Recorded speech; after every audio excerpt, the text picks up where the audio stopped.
So anyway, what I ended up doing is I stayed up a couple of nights, and I came up with this new thing. And it looks something like this.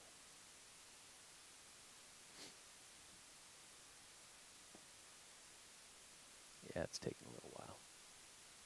I've got a lot of stuff running right now, so it's kind of working my CPU a little bit. So let's have a look at this. If I go to full screen, I can kind of explain what each of these things are doing. Okay? So I'm using an Oxygen 8, and I'm using an eye control. Now the Oxygen 8, these are the 8 knobs of the Oxygen 8. These are the 8 knobs of the eye control. This is my main out level. This is a master volume level that I've set up. Here are my transport controls. These are all of the individual buttons of the eye control. Now, granted, I know what they do, but it would probably behoove me in the future to set them up in such a way. Right now, they're horizontal and the eye control is vertical. I mean, there's a lot of things I would do visually differently. Now, up top, I have playback.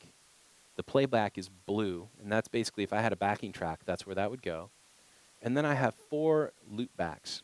Now, the difference between playback and loopback is that playback is playing back an audio file that you have. Loopback is actually taking stuff that you're playing and looping it back to you. Okay? So the way that I have it set up, if I go to Edit, at the concert level, that's just where my reverbs are. I have the same reverb and delay for each patch. Okay? But I don't really have much at the concert level. I also have a master volume fader. But you see how these things have exclamation points? Oh, they don't really look like exclamation points at that level. But that just means they're unassigned at the concert level. That doesn't mean they're broken. That just means that they're unassigned. When I go to the patch, now the keyboard down here, first of all, let's look at the keyboard. If I click on the keyboard, I can click on the individual keys of the keyboard, and it will play the different things I have assigned. We have the volume back up on the board. Hang on.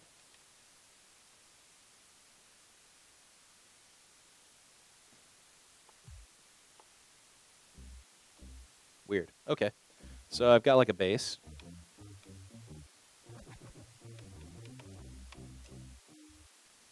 Now, if I hit 2 octaves up on my keyboard, I have a different sound.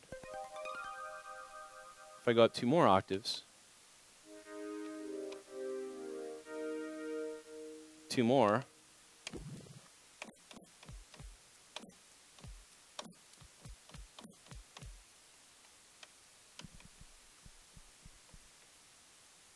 so I've basically taken this Oxygen 8 and turned it into 4 different instruments. Okay? And the way I did that was by using the layer editor. So if I go to the layer editor, if you go to any of these channels down here, it gives you what's called the layer editor. And the layer editor shows you all of the instruments that you have and what range on the keyboard they have. Not only that, but you can also give them a minimum and maximum velocity. So talk about making your monster instrument. You can do it right here. You can load up all of your crazy third-party synths and Logic synths and all that, and you can have a, if you have even something like this, you can end up making this really huge patch. And that's why they call it a patch, because you go in here and you layer up all these different sounds together for the song that you're working on. And then the way that I chose to use this was I said, okay, well, if I'm in the middle of a song and I need to switch from one sound to another, I'll just use my octave keys. I'll just play in different octaves. So that's one way that I can stay in the same patch, but still be able to get different sound, right? Now, if I went to another patch, then that other patch it may have all the same settings, but have slightly different sounds and maybe a different tempo.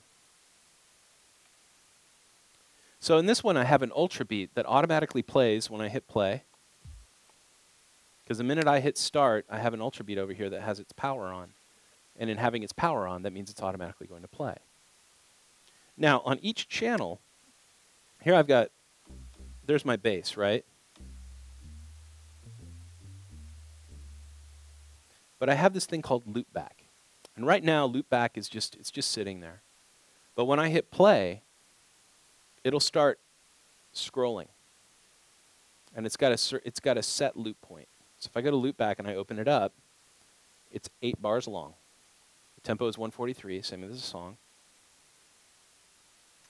And when I hit start, it starts to go. I do have a button that I assigned. I just hit map parameter, hit this button, hit map parameter, and hit the record button. So that when I hit play and hit record, I can turn the record on, I can turn the record off. Okay? Now, under the layout, I have this thing called waveform. See this thing called waveform down here? And you drag that up over here, and then when you click on it, you go to edit. And when I hit edit, you see how it says bass blip loopback? So it's going to show me the waveform that's on bass blip. And then as I go up each octave, I have a loopback for each octave of the keyboard. Each instrument that gets turned on will be able to record a tape loop. And they're all at 8 bars long. So I can start doing this generative piece. I can start trying to make this piece that is self-perpetuating using loops. I have these knobs set up to do volumes on each channel. Now, what's interesting about the knobs is that when I push the knob to the top, see how it only goes? I push this knob all the way to the top, and it still is negative 14.5. That's because if I click on that knob, and I go to the volume parameter that it's controlling, it says that its maximum range is negative 14. So if I throw it all the way to the top, I don't want to think about if I go to the top and it distorts, right? So I always have negative 14.5. And I can give it a little more range if I want. And grab here and say, okay, go to negative 9. Then when I go up, negative 9. So that's pretty cool. It's very thoughtful. I have all of these knobs on the eye control are set up to, they're all going to send to a delay for each instrument. So if I'm down here on the bass,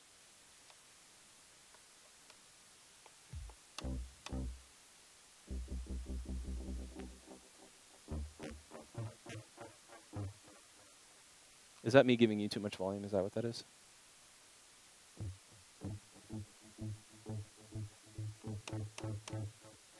Sounds a little weird to me, but that's okay. So these knobs are set up to send those instruments to a delay. Now, the final thing that I have is I have the select buttons. When I hit the select button, those are called momentary buttons. You'll see that when I hit the select button, this turns on, but it's momentary. It only stays on for as long as I have it held, right? Then I let go. So if you're playing live and you want to do live muting, you could do that. You know what I mean? Or if you wanted to set it up to be a drum trigger, that would work too, I guess. Right? All right, so I'm going to go back to edit. And let's check this out. What else do I have going on? I've got my transport controls. I can switch between patches using the transport controls. My loopback's ready. My playback's ready. I've got mutes set up that aren't just momentary mutes. They actually stick. They're sticky mutes. And then we have the octave on the keyboard. Well, let's see. Let me just try something. So that's playing, and you see the loopback going.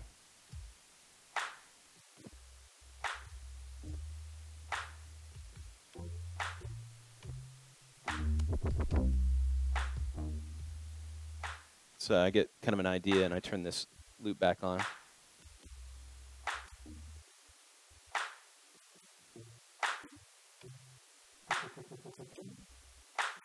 A little off. Oh well.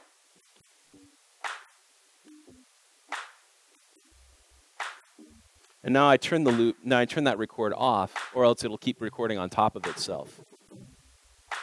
Now I have volume control over it.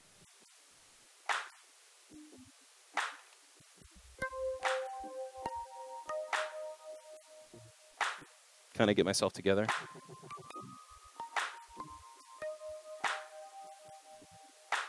Turn my loop back on.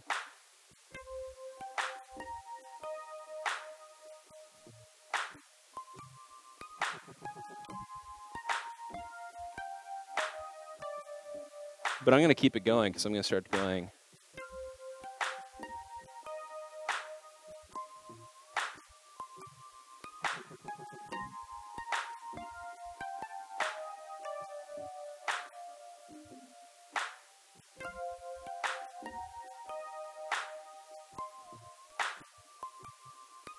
Turn that off. Maybe I don't like it. I have a clear button. See? So I wait for it to come around again.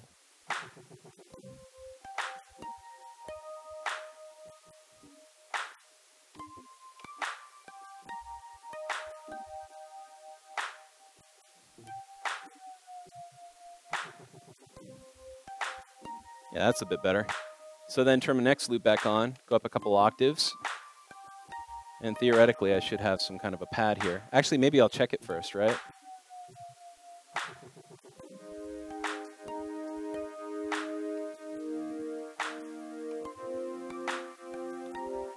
Yeah, that's good. So then turn that on.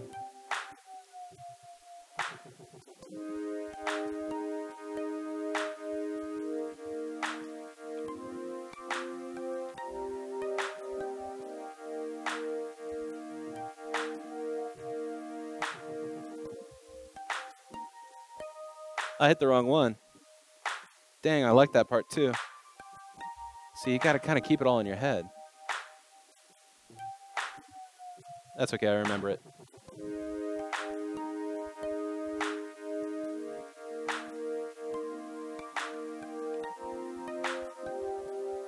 Actually, that's not what I want.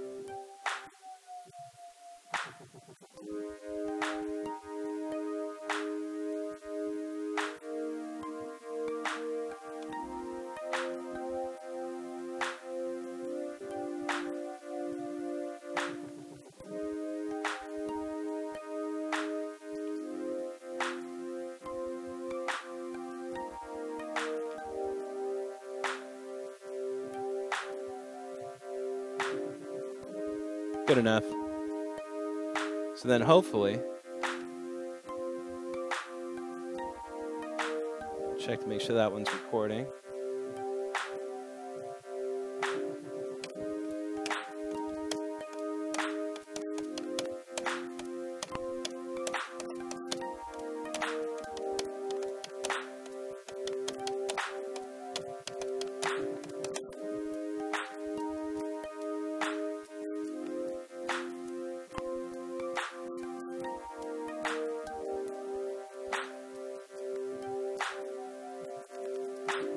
So that's super trigger that I have on a momentary.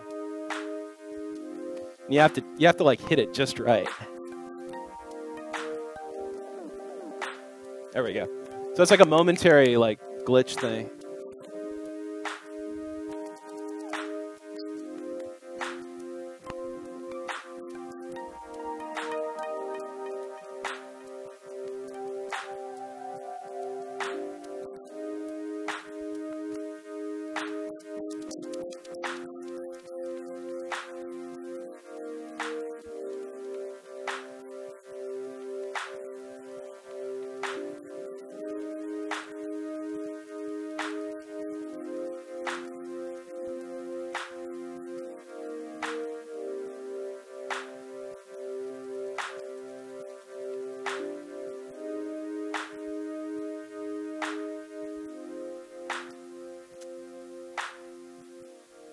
And then we're back left with the original track. So that's where I'm kind of heading with it now, in a way to do live generative stuff. And that's of course just, I just got that together. That's way cool. So, thought you'd get a kick out of that.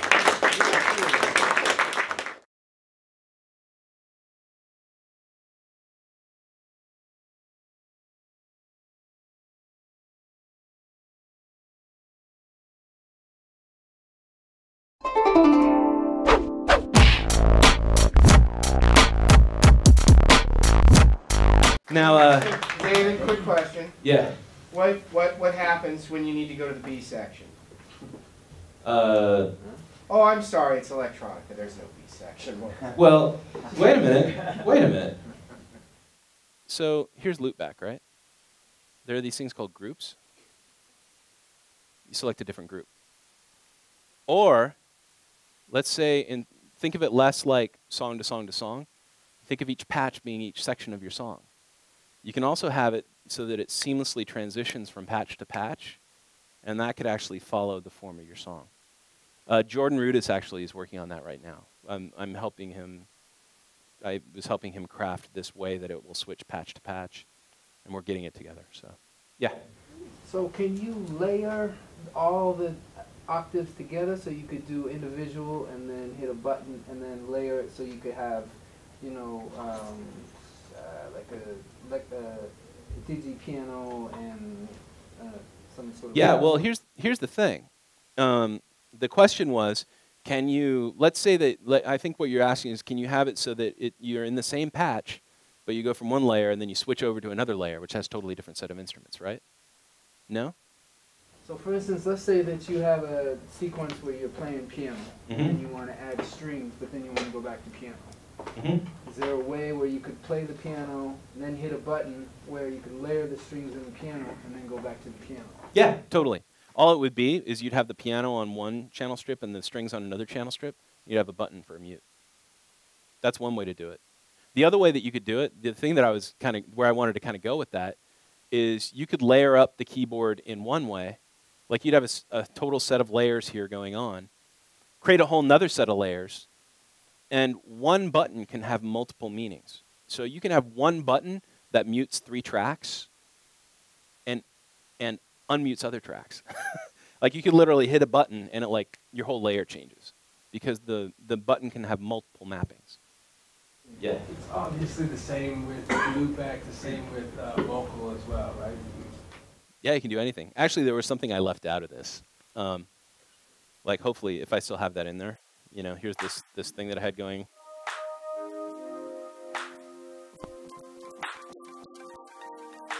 Okay, so I'm gonna turn all these up.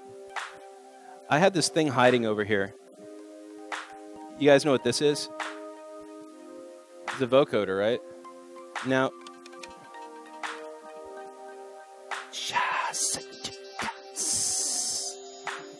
I'm playing the vocoder, and it's hard to hear because I'm amp.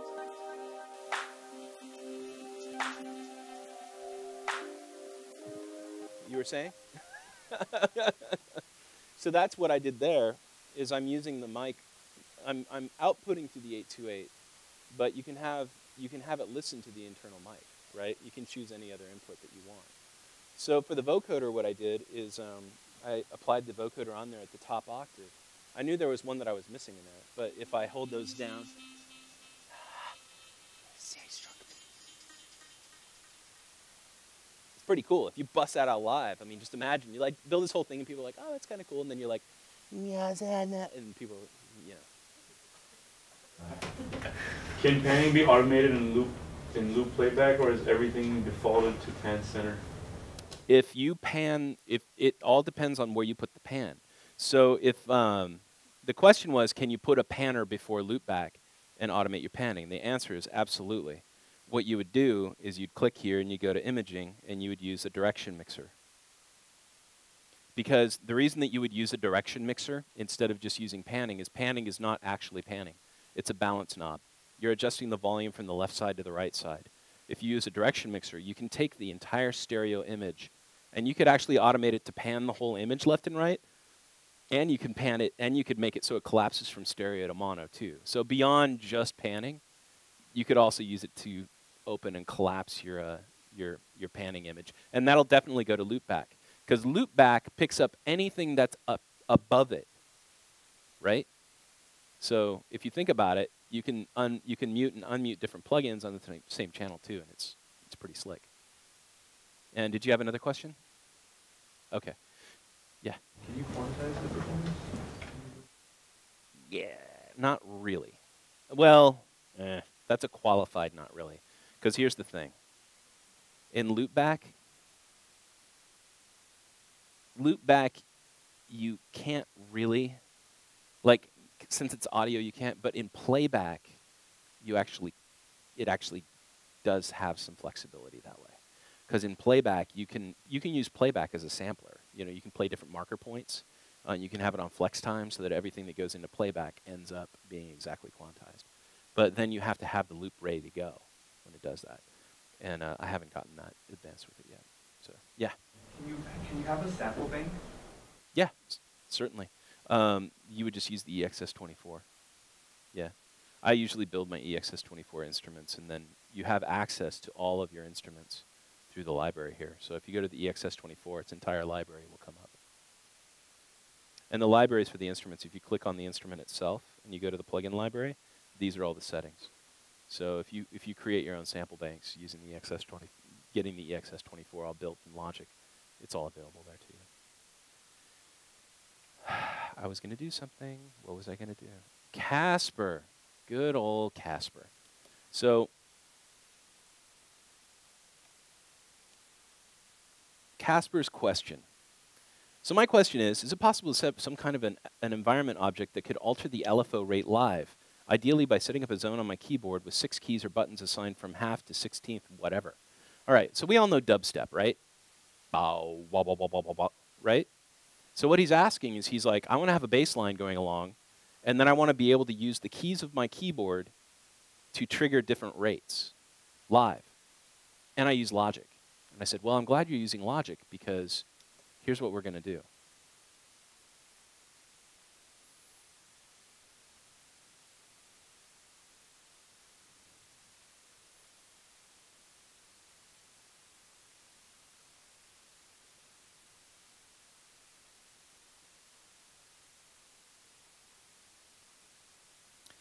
So let me explain what's going on here. The environment window in Logic is mainly used to route MIDI data and convert MIDI data. You can convert one type of MIDI data to another type of MIDI data, including automation data. Okay? Beyond just, you know, controller data, you can actually convert controller data into something that can control a third-party synth if you want. Okay? So the idea here was I needed to convert note data, note that was coming from my keyboard, and I needed to convert it into a type of automation data that would control an ES2 rate on its LFO down here. The other thing that I wanted to do was make sure that I had the ability to turn that function on and off. You know, because if I'm playing a piano piece and then all of a sudden something goes crazy, I definitely want to be able to just pass the MIDI straight through if I want as well. So the way that this MIDI signal flow happens, my MIDI comes in from my MIDI interface, goes here, travels up this cable, goes into this monitor. So at the input view here, if I hit a key, it says C5, right? And over here at this monitor, C5, right? Now, when I click this, this is called a cable switcher. And what it's going to do is that MIDI data that was routed up through this and going directly to here, which is my arrange window. That's basically saying, I hit the key on my keyboard, and it goes through these monitors, which kind of tell us what I just played. They're not really doing anything. And then it's going to send it to the arrange window. In the arrange window, I have an ES2. Okay? I click the cable switcher. Okay, the cable switcher is found under Faders, Special Cable Switcher. When I select that, the notes travel down this cable and hit this. This is called a transformer. I won't say the obvious joke, that it's more than meets the eye. I said it. I should be shot. So now what this transform object is doing is it's taking any notes inside C5 to C6, okay? Because that's what conditions mean. Conditions mean, what are we grabbing? What do we care about? Right now it's saying note values inside C5 to C6. And then the operations are, what are we going to do to that MIDI information? What are we doing? Well, we're taking the note and we're going to convert it into a control. Okay? That's the first thing we're going to do. So when I hit the key, it's no longer a note. Now it's a controller. Then it says, what about pitch? Well, I'm going to fix the value that's coming in from pitch. Because even though it says pitch, it's actually just 0 to 127. So I've converted that 0 to 127, which is MIDI notes, and I've converted it to a control of 0 to 127. But now, using this transformer, I've fixed the value. Okay? Anything between C5 and C6 is being fixed to a value of 90. Okay? So controller, 90. And then I say, you know what? Subtract 83 from that value of the controller. And what that's going to do is that basically limits when I start playing these keys.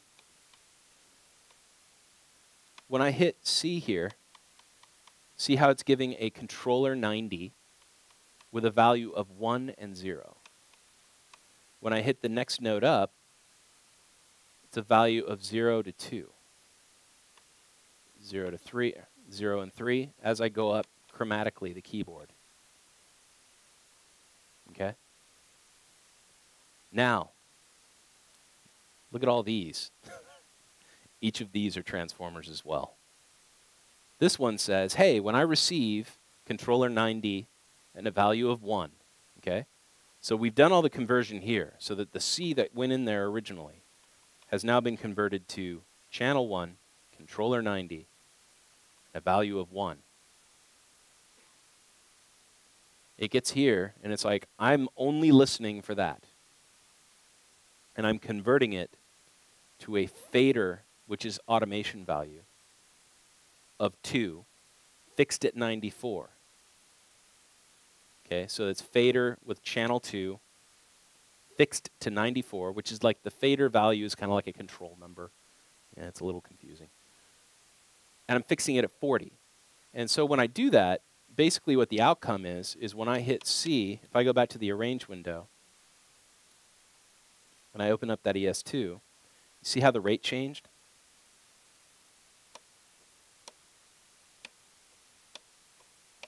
So each of those transformers are listening.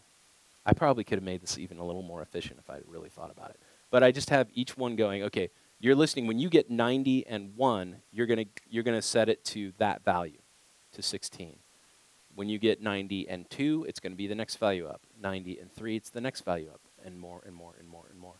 So then, how do we figure out what those fader values are? Like, how do we know what this fader value is?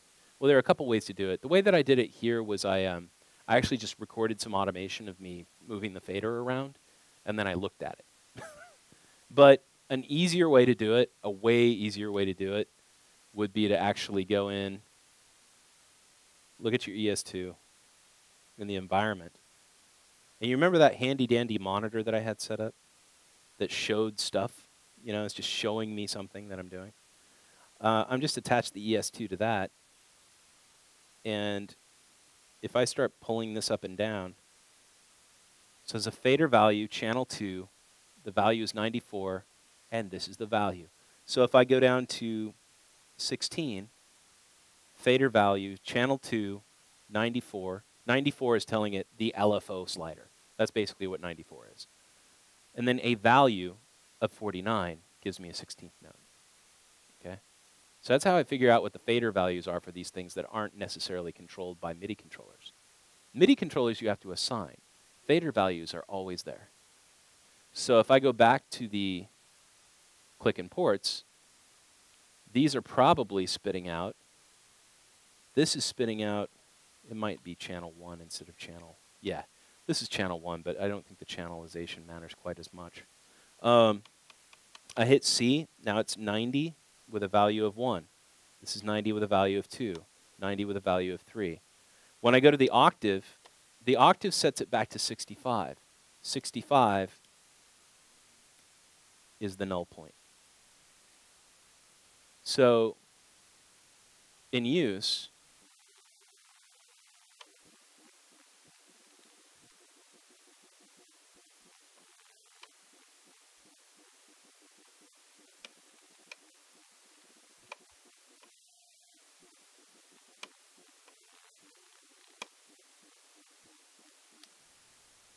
so that's how you convert using transformer tools in the environment window. That's how you're able to convert one type of MIDI data into not just another type of MIDI data, but actual automation value, you know? And that's the stuff that you can find even in third-party synths. If you open up a third-party synth and you attach a monitor to the end and you start jiggling its faders around, you'll get the values for whatever you need to control on that thing, you know? And then that's what's so cool about the environment window, is that I love it when people give me questions like this, you know? Because that's something I'll use. You know, if I was playing live and I could just randomly hit the keyboard and have it change rate, I mean, that's pretty awesome. What's that? I was going to say organ, certainly Leslie effect. Oh, yeah, totally. Kicking your Leslie on and off. That's, yeah, exactly. You know, you could have it assigned to a key so that while you're playing, you just hit the key instead of having to hit a controller or a button or anything, you know?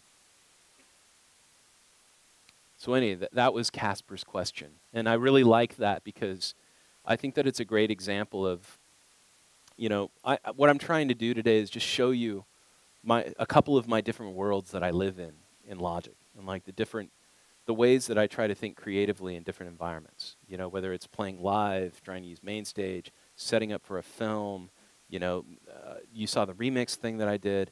You know, I'm just trying to give you a taste of like, the flexibility of using this suite of stuff to do what you do. And it's not, you know, this stuff is all logic-centric, but it's also just a way of opening your mind to different ways of doing things, right? I mean, that's really the big message, isn't it? It's sort of like, don't get too fixated in on one thing that you do.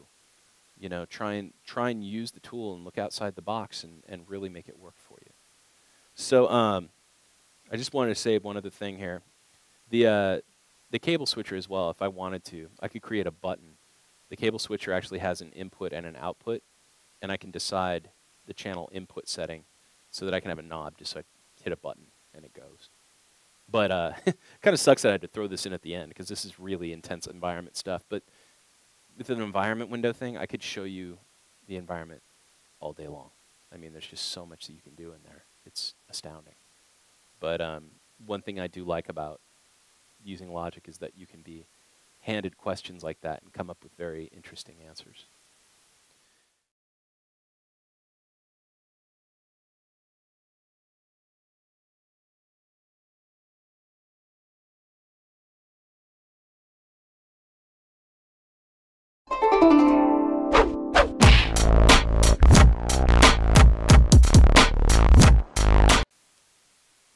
As far as what I wanted to show you, that's pretty much it.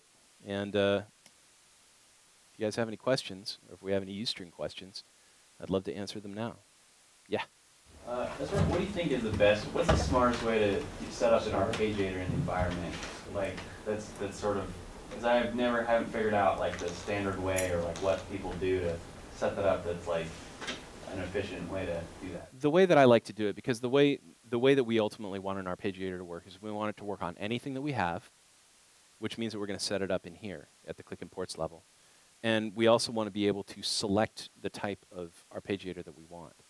And the way that I would do that is, let me just make 2 arpeggiators. Here's an arpeggiator, and here's an arpeggiator. So this arpeggiator is going to be 8th notes, and this one's going to be 16th notes. Now, in order for the arpeggiator to even work, it has to be receiving clock, just so you know. So I'm going to take my cable switcher, and instead of doing the LFO rate thing, I'm going to give it an additional cable. And I'm going to go to this arpeggiator. And then I'm going to make another cable, and it's going to go to this arpeggiator. So now, I select this cable, and if I'm in play, Oh, I got to give it a bigger range. So I go to the cable switcher and give it a range of 4.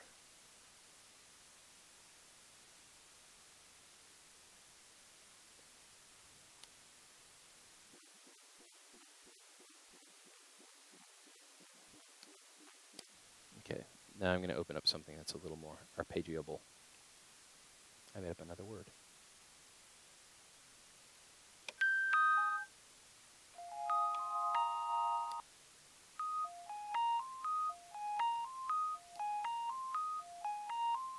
So then if I switch to this one, and then what I would do is I would just say, okay, I've got a knob here that's going between 12 and, or 0 and 127. It's 17. I would just set up a button on my controller that would switch between the different values. You see what I'm saying? So like it would be, one button would give the specific value for that cable. The next one would have the specific value for that cable. Like one would have a value of 3 and one would have a value of 4. Does that make sense? Because that way it arpeggiates anything that's in your arrange window. And then you can turn it off just by having an off button, just like we did before. Yeah? If you have, let's say you're in the middle of a session and you're laying down tracks, and a quick and efficient way to label tracks so that there's, you know, you're going along, let's say you do the 3-track system where you go, you might dovetail. So you go record, and then if the person says, okay, take it at bar 9, and then you do another, right? So you've got all these tracks and they're not labeled. How would you, what's sort of a quick way, or my other question is, how is a way to set up a template that's a workhorse? Ah, the workhorse template.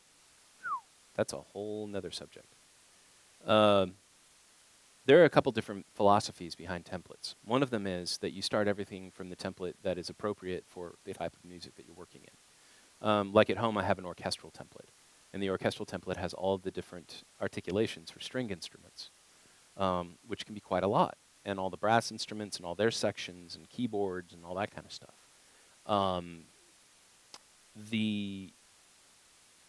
Sometimes I start from scratch. Because what's kind of cool is that I have an EVP 88 here right now. If I just hit Command D, it makes another one that has all of the exact same settings, right? Now, as far as track labeling, when it comes to making new, you see when I hit Command Option Return, it retains the same name. It still says hi. Or maybe in this case, it says Zach. I hit Command Option Return. It's the same instrument. It's the same instrument with all the same settings. You just have another track, and it's named exactly the same. Now, if I go to the first one, and I hit record,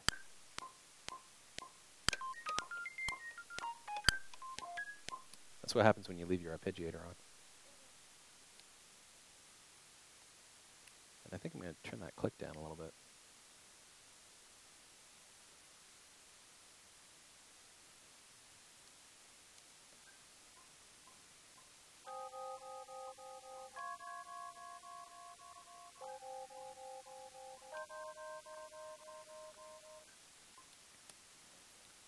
Now, if I hit Command Option Return, and then just record again,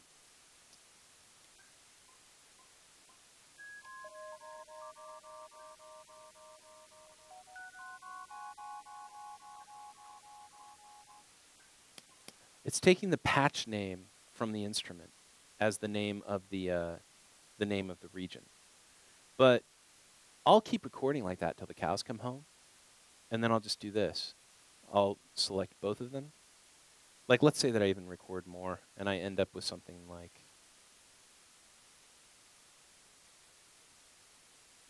that. And I'm not even getting into take folders, but so I've got all these things, and they all just say default. Well, if I grab them all and just go to 6 selected and just call this take space 1, now they're all named 1 through 6.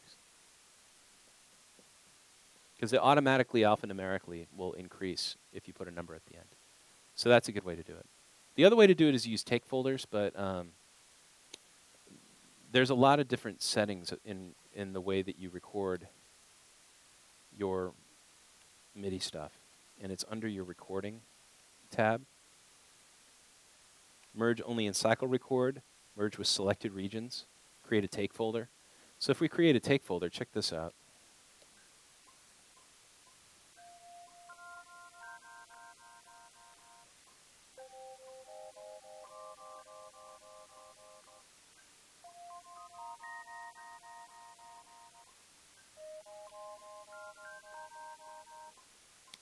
What that just did is all of those takes are living inside one region as takes. And I can audition them just by clicking on them. Or I can unpack them to new tracks. Or if I decide to record again,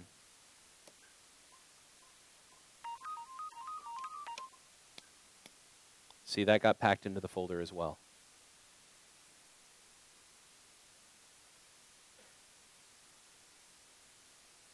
There's a lot of different ways. I mean, it's really up to your workflow of how you like to work.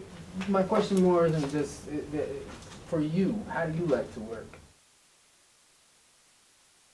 For a multiple take situation like this in MIDI, it depends. Like if I'm doing drums, like here's a fun little trick.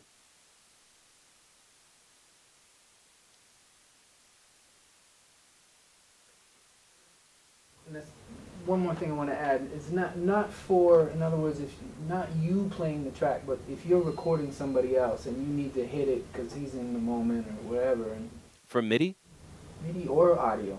Okay, so the question is recording MIDI or audio, how do you do like a multiple take situation? I would either use take folders or I would use, I would have it, there's this setting that you have in recording where it says create tracks and mute and cycle record. So if he wants to just keep going.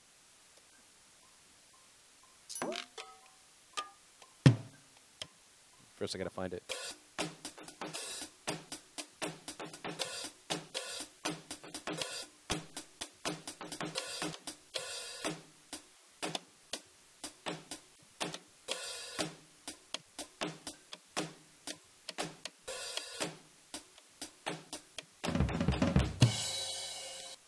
And it's automatically generating a new track and then muting the previous take.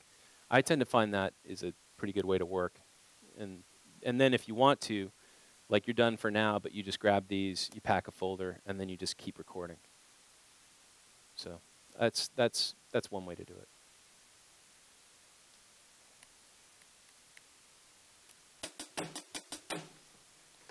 So it's irresistible.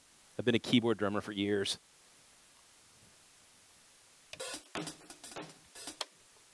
All right, any other questions? Yes. Do you know of like a cleaner and more efficient way to pitch up and down audio besides using the time and pitch machine? Because I'll be using that a lot, but I feel like it takes a long time. If you you can do a bit just with the audio itself. If you record when you're tracking audio in Logic, it automatically records some metadata into the track. Let's see, I'll just take this bass line and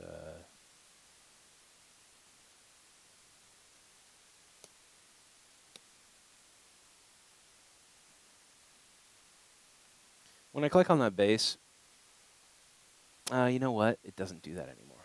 It's not making an Apple Loops. Well, one thing you could do, you could add it to the Apple Loops library, and then analog bass clean BIP. So I go to loops and I go to analog bass. Actually, that's kind of a pain, isn't it? See, I just made it an Apple loop, basically. Then I have the ability to transpose. You know, another thing you could do when it comes to pitch,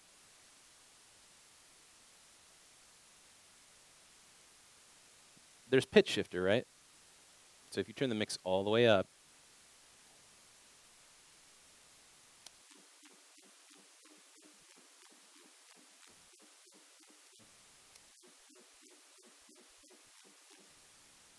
you know, there's that.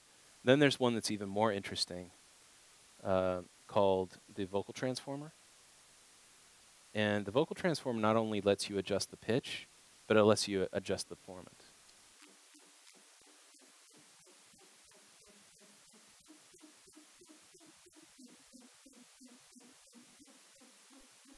Now, what's the difference between pitch and formant? Well, I can sing, if I sing a C, and you have a woman sing a C, my voice sounds different than the woman's voice. And that's because the tonal characteristics of this stuff I have going on. You know, throat, palate, and other stuff. What the formant does is it basically allows you to, it's like taking my body and like crushing me into being female. You know, that's what the formant shift is. This is not working out very well, is it? We know how that feels sometimes. We're in San Francisco. It's all good. Yeah. Anyway, it just kind of shifts your. It's like taking a flute or a recorder, and you can play a low C and a high C. If you take that flute and you shrink it and you play the same pitches, it'll still sound different. You know, even though you play the same pitches, it'll sound different, and that's what the difference is when you change format. So yeah, I would try that. I would try either the pitch. Like if you want to do it quickly, just use the pitch plug-in or use the vocal transformer. That's a good way to do it. Any other questions? Are you gonna put up any more videos about main stage in the future? Most likely. Oh, the question was, are you going to put up more videos on main stage in the future? Most likely. I still have a lot of exploration to do on main stage. I mean, I'm getting pretty adept with it, but yeah, I'll definitely look into doing that. Yes. I noticed in Pro Tools earlier, a couple hours ago, the wave file was uneven from top to bottom, you know, like the DC offset kind of thing. In Pro Tools, it usually looks really even. And I'm wondering, is that really a representation of DC offset where? Was that main stage or Pro Tools? That was, well, in the Logic files that you initially showed, you know, the wave wasn't. Oh, you know why? It's because the waves were probably panned internally. They were probably stereo interleaved files. So that the had wave change is reflecting a pan. You can change a pan. And correct. And some of my audio files in those stems look insane. I mean, some of them look like block left side, nothing right side. And that's because I'm doing this industrial like, and it's like nothing and everything. So the actual file actually looks like it's broken, but I like it. Yeah, like in Pro Tools, if you're used to looking at a wave and you sort of have a sense of if it's okay or, you know, if there's a problem or a click or something. So it's just the visual feedback that you get from the UI is Right. that bit easier. Yeah. I mean, you can zoom in if you're using Logic. You can get to sample level. But, you know, some people would argue that that's still not, you know, super accurate. But yeah, you can get there. And then if you're in the waveform editor, you can really get right in on the wave itself. I can actually redraw that at this point. So.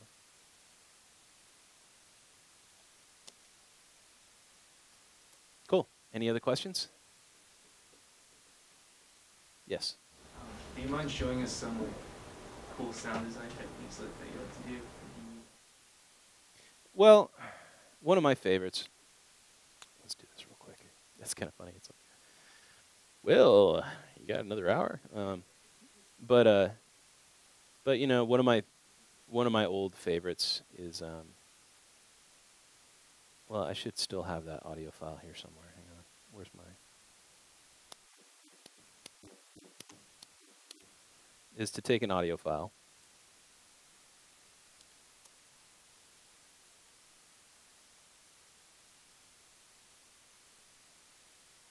And I'm going to cut it in half. Now I'm going to hold Option, and I'm going to make that part twice as long. Oh, that is not the right file. This is the file I want. There we go. So grab this, click, get rid of that. So cut this in half. Make this twice as long. Then I'll cut this in half. Make that twice as long. Cut this. This is a nice, quick and relatively painless. Weird.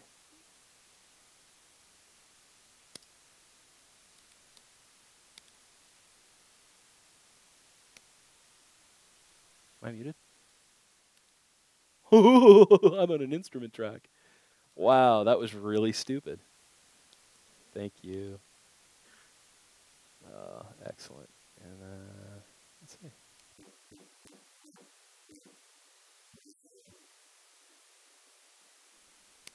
So anyway, it's this like matrixy kind of effect that you can get sometimes. Like here, it sounded pretty good because it's got a lot of resonant quality to it. So if you took that and started stretching that thing out.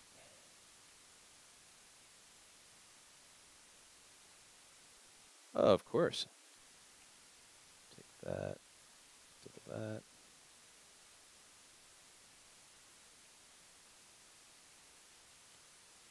Notice how I use like different techniques every time I cut it. I'm like hardwired to be more efficient. Be more efficient.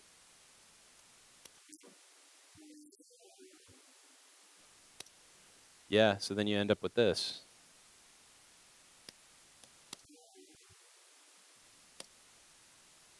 That can be kind of fun. Alrighty, folks, it's 5:13. So all I have to say is thank you very much.